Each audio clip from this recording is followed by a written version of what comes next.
नाज़िर बुकेरा शरीफ़ी भरपासे रमज़ान की आमद का पोइ मुनाफ़े खोर वापारियनि ऐं दुकानदारनि आम बापे जी शयुनि जा अघ चोट चाढ़े छॾिया आहिनि, जे सबबि ग़रीब ऐं रोज़ेदार हिक वेले जी मानी लाइ बि परेशान आहिनि।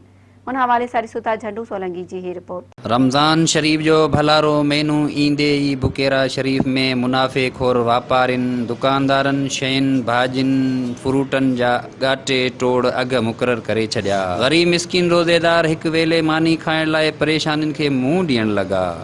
उन्ही मौक़े ते रहवासियुनि मेरान टीवी सां वीचार वंडींदे चयो रमज़ान शरीफ शुरू थियो थी जेके असांजा दुकानदार बुकेरा शरीफ में आहिनि, रुगो बुकेरा न पर आल सिंध टोटल जो ॿुधायूं पिया पंहिंजी हथीअ महांगाई करे वेठा आहिनि। गवर्नमेंट को बि क़दम कोन बि खणे, जंहिं करे असां वज़ीर आला वज़ीर आज़म इमरान ख़ान सां अपील था करियूं कि महांगाई ते कंट्रोल करे। हिते महांगाई जो सिर वियो पियो आहे, भाॼी माण्हू नथो वठी सघे, कुकुड़ त वञी परे ई ॻाल्हि थी, चांवर अटो गिहु खंडु चांहि ग़रीब जे वस खां ॻाल्हि ॿाहिरि थी वई आहे। हुकूमत खे अपील आहे त बाबा को वस वारो को क़दम खणो, को रिश्वत ख़तमु करे माण्हू जेको आहे सो महांगाई खे ख़तमु करण लाइ को एक्शन खणो, को क़दम खणो, को पैकेज ॾियो।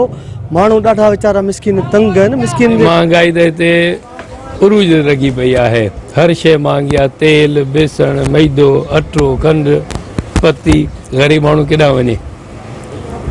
महांगाई जाम आहे, रमज़ान मेन्यू लॻो पियो आहे, छा ते रोज़ा रखूं। असीं पाण परेशान थिया रहिया, हिकिड़ी लॉकडाउन लॻी पई आहिनि, ग़रीब ते लॻी पई आहे, महांगे लॻो पियो आहे, अटो महांगो आहे, खंडु लॻो पियो आहे 100 रुपया किलो, 250 रुपया किलो, गिहु लॻो पियो आहे, ग़रीब जी किथां पेट पारी वञो। हाणे त असीं पाण खे मारणु चाहियूं पिया। बुकेरा शरीफ में महंगाई जाम आहे, जेकी डेयरी 10 रुपया मिलंदी आहे 15 रुपया मिले पई, बकरा में 300 350 रुपया मीटर मिले पियो।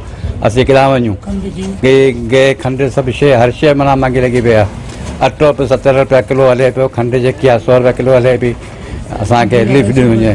सभु शइ महांगियूं आहिनि, का बि शइ सस्तो कोन्हे, ग़रीब माण्हू परेशान आहिनि।